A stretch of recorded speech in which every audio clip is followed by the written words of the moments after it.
This is Jared from Commit to Quality, and in today's video we're going to go over accessibility testing in Playwright. So as you can see on the screen at the moment, I actually have the documentation up from the Playwright website about accessibility testing. As always, the documentation is really rich in information, so anything you want to have a look at, definitely go to here. And I'm going to try and expand on a few things in the documentation today to give us a solid base understanding of how to use accessibility testing in Playwright and what the things we can do. It's worth noting that what we'll actually use is this Axe Core Playwright package, which, as it says here, it adds support for running the Axe accessibility testing engine as part of our Playwright tests. So by default, Axe will check against a wide variety of accessibility rules. Some of these rules correspond to specific success criteria from the Web Content Accessibility Guidelines, or for short, that's WCAG. And these are very well known. It's what you want to kind of base your accessibility testing against.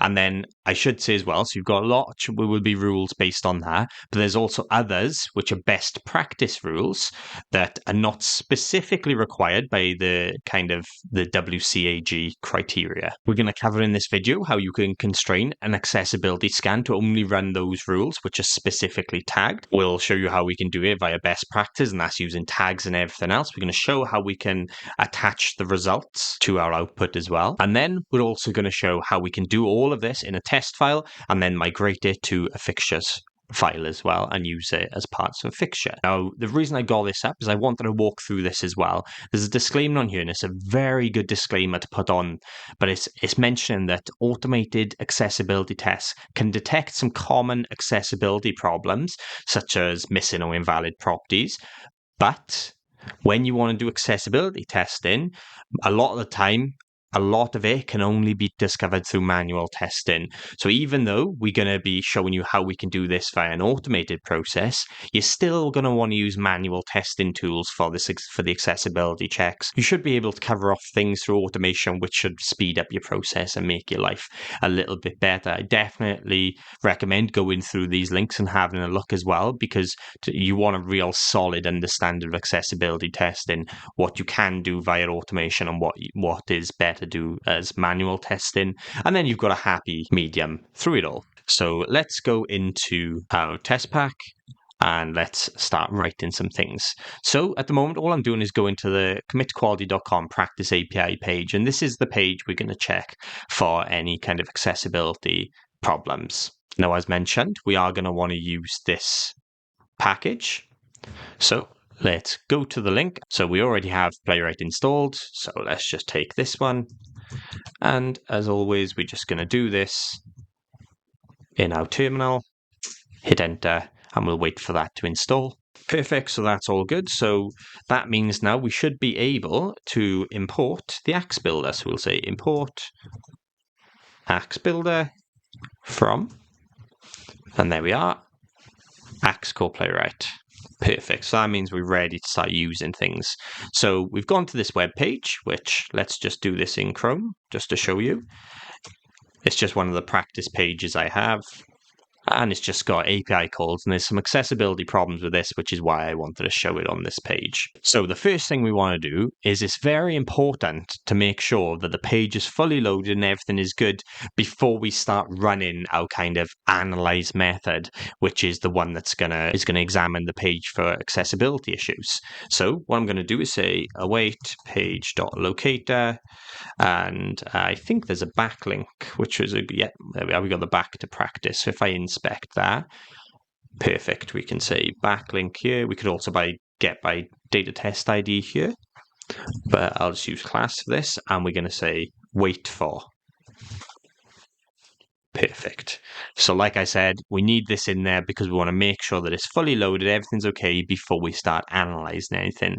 So let's just do a basic one at the moment. Let's say checks the whole page, because we just want to check everything that's on the page. So what we can say is const Axe Builder, and of course that can be whatever you want to name it. I can say await new Axe Builder. Here we're going to pass through the page, so we'll say page, and then we're just going to do a simple .analyze method. And then what I'm going to do, I'm actually going to add another expect. I'm going to say expect there to be no violations. So to do that, we can say expect Axe Builder, dot violations, and we should say to equal an empty array. And I believe there will be violations on the page, which means this should fail. So let's run this. Let's say npx playwright test and hit enter and see what happens.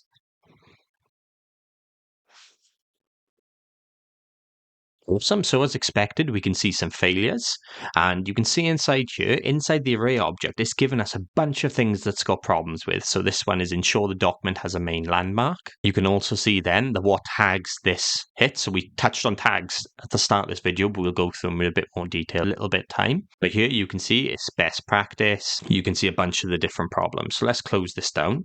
We know that's going to fail. So of course, if it all worked, then this would just be a green pass. But in my case, I never built the website to be accessible because it's just a demo website to test. But that's going to check the whole page. But what if you said, okay, I just want to check a specific component or element? Well, we can do that as well. What we could say is, we're going to keep using this backlink because this is what we're going to work off. But what I can say here is, where we've got a new axe builder, we don't want to analyze it yet. Instead, what I'm going to say is dot include. And what include will do, if I hover over it, says it right here, selector to include in the analysis.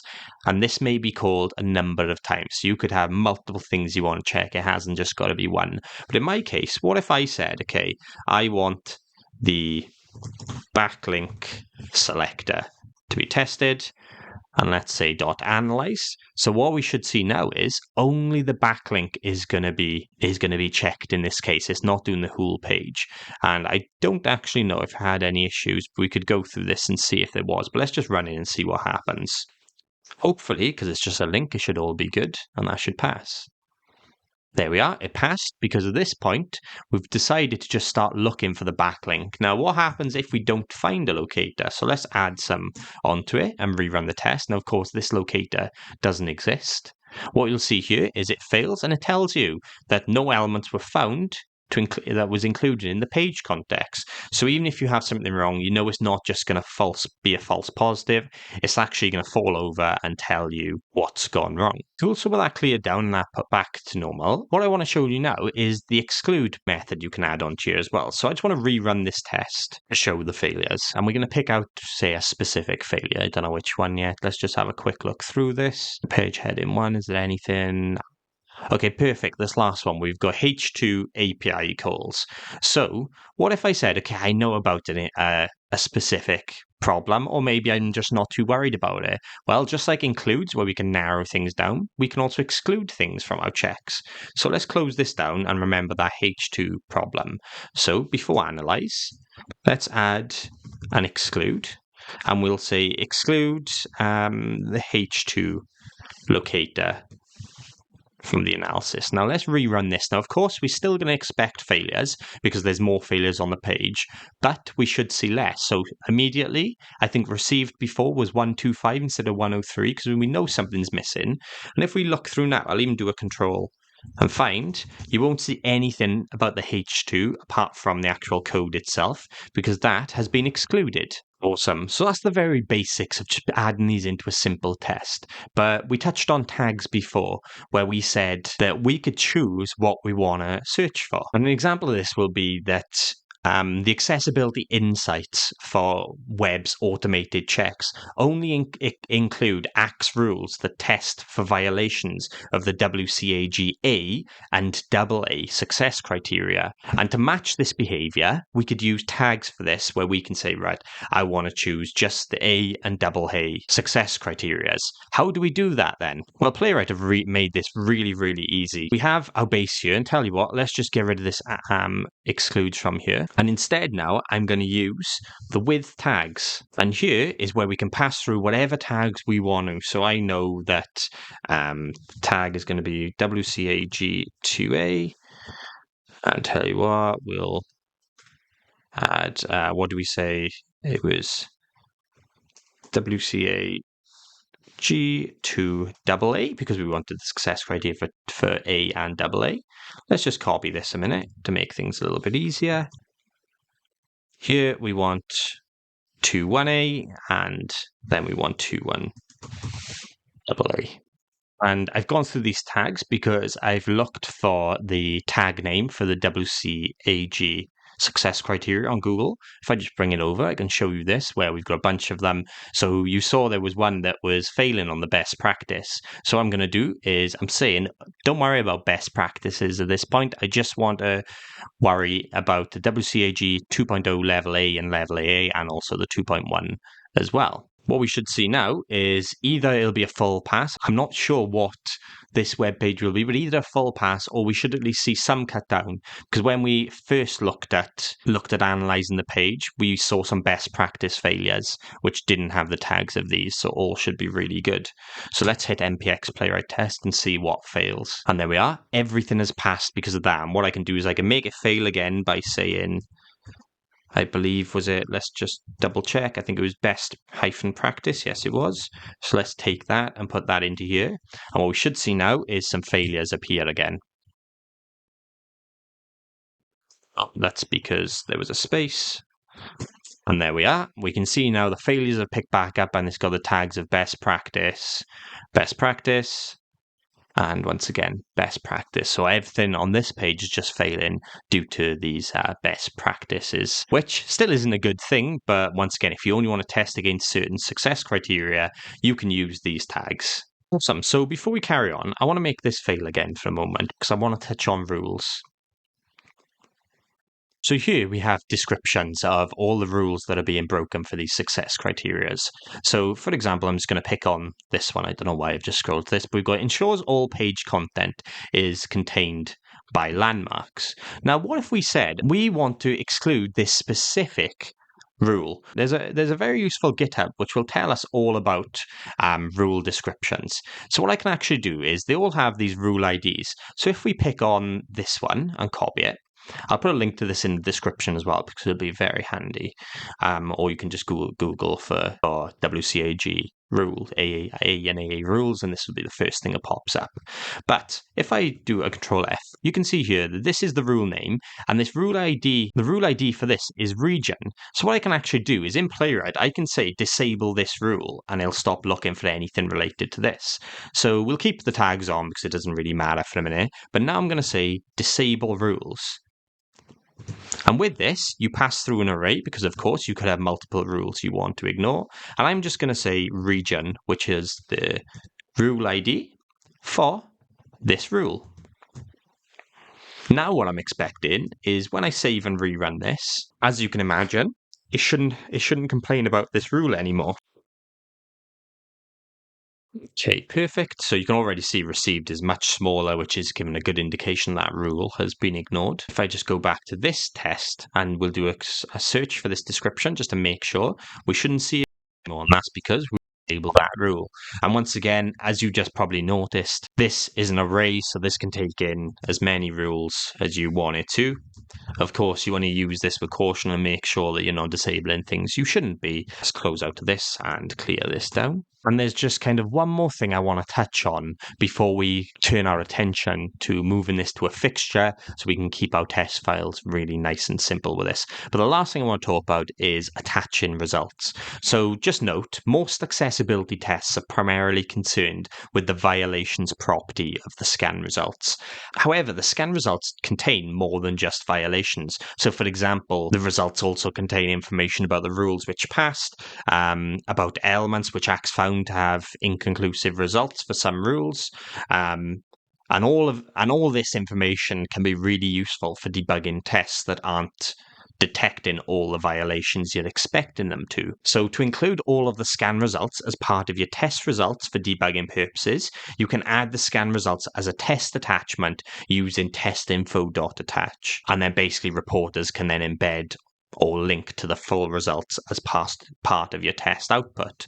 So let's show how we can do this. So first of all, we need to extend this to now have test info. We'll still use all this until, well, let's just cut it down to make it a lot easier to read. I should have probably got rid of this comment because we weren't checking the whole page on some of those examples. But all we're doing now is going to do a full analysis on this. We'll keep the assertion there because, of course, we want to see that if it fails or passes. But now then, here, let's add the attachment. So I can say await test info, and like we said, we're going to use the attach method. That's because I was wondering why it wasn't appearing, but that's because I misspelled test info. Perfect. And now what we'll do is we'll say attach accessibility scan results. And then inside of our function, we can say, okay, the body will stringify the JSON. And we'll say, okay, axe builder, because that's, if I could spell, that'd be axe builder, because that's what we've named it up here when we've actually analyzed the page. And this is going to take in 2 extra properties. The first is going to be null, and the second is space, which we'll set as 2. The space is simply just to inject some white space in, so that's all okay. And then let's also set the content type to, of course, be application/JSON. Awesome. So what this should mean now is we're attaching this JSON report with a bit more information going on. So let's run npx playwright test and see what goes on. Awesome, so that's failed as expected. Now, if we scroll down to the bottom to the attachments, you have screenshots, traces, videos, which of course will all show in because my config has those set up. But now we've got attachments, and if we click into here, you can see a bunch more information about things that passed, what's looking for. So you've got a bit more debugging. Like I said, I probably wouldn't attach this to everything, but very useful when you're debugging things. Now, it's probably worth me showing, let me close this down, that wasn't there before, because I just realized I kind of jumped into this without saying that doesn't come straight out of the box. So let's do playwright test again to make sure it fails. Let's scroll all the way down. And there we are. There's no attachments for this. So all you've got is your kind of error messages appearing, but no extra information about the accessibility scan that was just executed. So let's close that down and let's just clear this up. And that's the very basics of running kind of accessibility scans inside your tests. But we're not finished yet, remember. I touched on that we wanted to now convert this into fixtures. So let's do this. Let's create a new file, and I'll tell you what, we'll do a new folder just to make it nice and neat. So if you're in a bigger project, you're probably going to want to follow this approach where we're going to say fixtures, and we'll have a new file. Let's just call it base page. And if you've seen my page object model videos where we convert things to fixtures, you're going to be very familiar with what we're about to do. But what I want to do is I want to go back here and take these imports. So we're importing the axe builder from axe core playwright because we're going to want to extend this. We've got a test, and tell you what, we'll say we don't want the expect in here because there's nothing to expect. We'll say test as base just to rename it something, and we're going to bring in test info because we're going to want to attach things. And we'll bring in test info. So now then, I'm going to say export const test equals base, which is what we just renamed the test from playwright, dot extend. And in here is where we're going to create our accessibility builder. So we'll say accessibility builder constant will be of type axe builder. How I spelled that, accessibility builder. Yeah, it doesn't matter what you spell this as because this is just kind of the name we give into it. And then axe builder, which is all looking good. Let's close that off as well. So now then, we actually want to initialize everything and set it up properly. So what I'm going to say is accessibility builder, which is what we just named that above on line 6. And it's going to be asynchronous. We're going to bring through page, of course, and we're going to say use, which once again, if you haven't seen anything about my fixtures videos, I'd suggest going back to my previous videos. I'll put a link in the description, and this will explain all of this for you as well. So now then, we can take what we had from our test. So instead of rewriting it all again, I'm just going to say, take this const. And once again, you can do whatever you want in here. So we could add tags again. So I could say with tags. And I did actually copy these somewhere. Where have they gone? So just from my previous one, I've got these tags where we're just taking the web content rule. So we want to see this all passes, which would be really cool. We're of course not going to analyze at this point because all we're doing is loading this all in, and we'll do the actual execution inside the test. So this is just kind of setting up the base for us. So let's close that off there. What we can say now is await use accessibility tester. Oh, it's not coming up because, of course, this hasn't been put into a callback because I've missed this part. So now I can say use, copy this, say use accessibility builder, which may be silly. It's because I have the constant name different to what I had originally. So there we are. We'll say use accessibility builder. That fixes that error for us. And well, we will actually want to export because we're going to be deriving from this base page fixture now. So we'll say export const expect equals base.expect. Perfect. That's just so we can use the assertion later on instead of it re-importing extra things. And tell you what I'm actually going to do as well. I'm going to create an index file just to show how we can kind of make things nice and easy. So I'm going to say new file index.ts, and all this is going to do is export what we've just talked about. So I'll say expect and test. So if we had multiple of these, it'll just be a little bit cleaner for us. And this is what I like to do with everything. Of course, I'm missing the slash there. So what we're just saying is we're going to end up importing from this index, which is inside the fixtures. So say you had multiple folders, instead of importing things one by one, which can become messy, what we can actually do is create these index files, and we can say, okay, I'll just import everything from the index, and it just makes it a little bit cleaner when imported into our test files. I'll probably end up creating some like JavaScript, TypeScript videos around this just to go into more detail, but just know all I'm doing is making this a little bit cleaner. It's not necessarily needed, and you could export directly from here if we needed to. Awesome. So let's go here, and we're going to cut out some of this now then. So we won't need this because we're doing it in the base page, and instead we're going to import test and expect, but it's going to come from not Playwright test module anymore. It's going to come from that fixtures folder. So let's just double check. We'll say boop. Tests and fixtures. Perfect.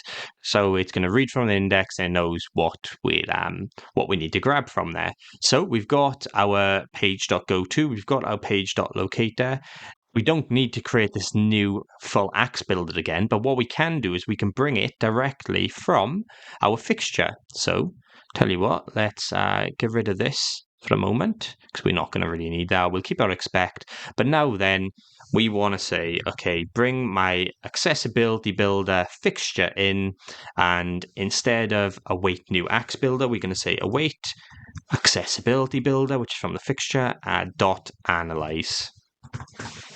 So everything now is going to be coming from here. So when we say .analyze, it's setting up these tags for us, and then it's going to run against the full page. So if you didn't want to run against the full page, as you can imagine, you can add with tags in here, you can do in your test, but just keeps it a lot cleaner for us. So let's run this, and we should see this should all pass. Perfect. And that's coming from the fixture. And just to prove it, let's say now, what was the tag of failed? Best practice. Let's save that and rerun the test. And there we are. Shows us exactly what we saw when we originally run the first one, where we had a bunch of best practice failures. Like I said, you can do all the same in here. You can attach the reports, but this is just a very quick way of showing you how you can port all of that code, which was inside the test, into a nice fixture, and look how clean it becomes now. And it's all handled under behind the scenes in this kind of base page fixture for us. And that's kind of the basics of what I wanted to cover today with accessibility testing. There's a lot going on with it, and it's really important to do. I think accessibility testing can be overlooked sometimes.